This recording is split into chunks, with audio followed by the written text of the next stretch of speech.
One, two, three. Okay, hey everyone. So I'm Winston, team captain of 2150A, and I'm starting this new thing where I'm doing these mini lessons for VEX for all of you guys, so we can start learning more about VEX and how to use all the different components that we have in this lab and how to build more competitive robots. And I'll get into that later. Can everybody see? Everybody see all right? We're good? A little bit. Okay, cool. So today's agenda is we're doing three main things. So we have the purpose of these mini lessons, we're going to go over that, what it means to be innovative and be original, and overall lesson plan and logistics for future lessons. So to start, what is the purpose of these lessons? So I'm sure you've all seen something like this. So this is basically the hero bot for this year. It's called Axel. I think it's a great starting place for a lot of teams who aren't really into robotics yet as a good starting place. But building HeroBot is a little bit like building Legos. So you get the instructions, you get whatever parts you need, and you put them all together and you have a finished robot. It's great. But there are many other robots out there and many other resources to help start building unique robots. And the purpose of these lessons is to start helping you get past that starting stage of a HeroBot and start creating original robots. And so when I was pondering about this issue, I realized there was a lack of resources and help to improve our program. And so that's why I started these mini lessons. We're going to do these every week, and it's going to be 5 to 10 minutes, and I'm going to teach you a little bit about robotics in each lesson. And hopefully at the end, we can each have a better understanding of everything. And the third point is that you want to learn more and be original. So building the HeroBot is great, but we also want to build more competitive robots, original robots, that we go through the process ourselves.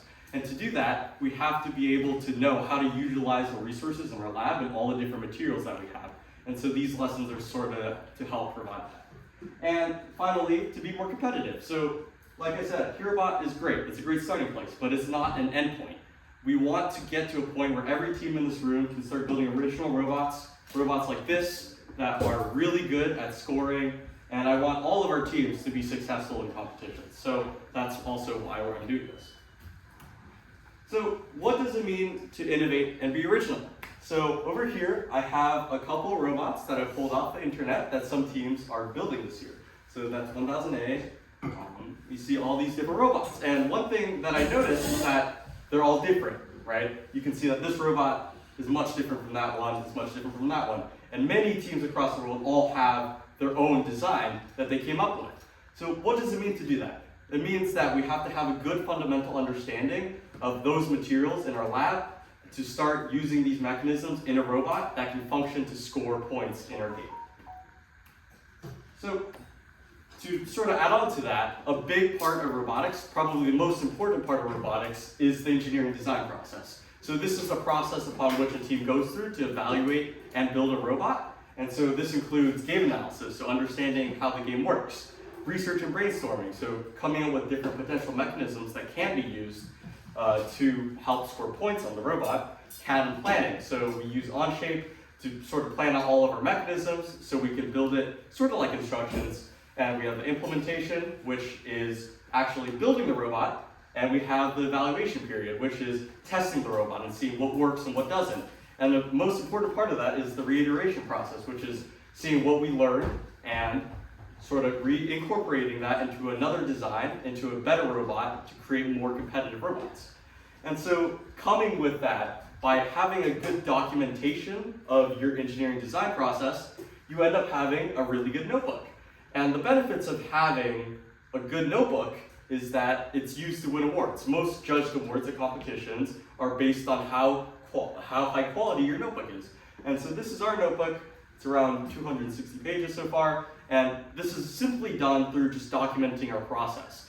And having that process is super important because it shows judges that you're willing to go through the entire process in a very systematic way to allow us to create competitive robots. So I wanted to go a little bit over future lessons for these logistics. So like I mentioned earlier, these will be Wednesdays, so right now during 7th period, at the start of 7th period. These will generally last around 10 to 15 minutes as a lesson. Today is a little shorter because this is just sort of introduction to the program. And each lesson is aimed at covering a new and unique concept that is utilized in VEX. So as you can see here, next week we'll be go over bracing, boxing, supporting. The week after that, gears, chain, sprocket, etc. And all these different fundamental concepts that we should learn as an organization to build more competitive robots. And these lessons, hence the phone, are recorded for future reference. So if you can't make it to a meeting or if you want to rewatch an earlier lesson, then they will also be linked.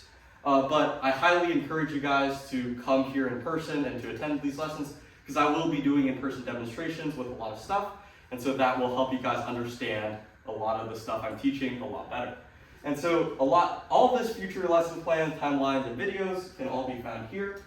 So this is a document that I created. So this has all the lessons, all the descriptions and concepts, and the videos will also be linked here.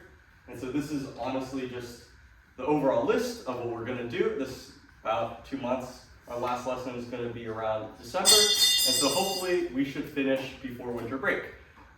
Yeah, so that's about it. The introduction to the lessons. You guys have any questions?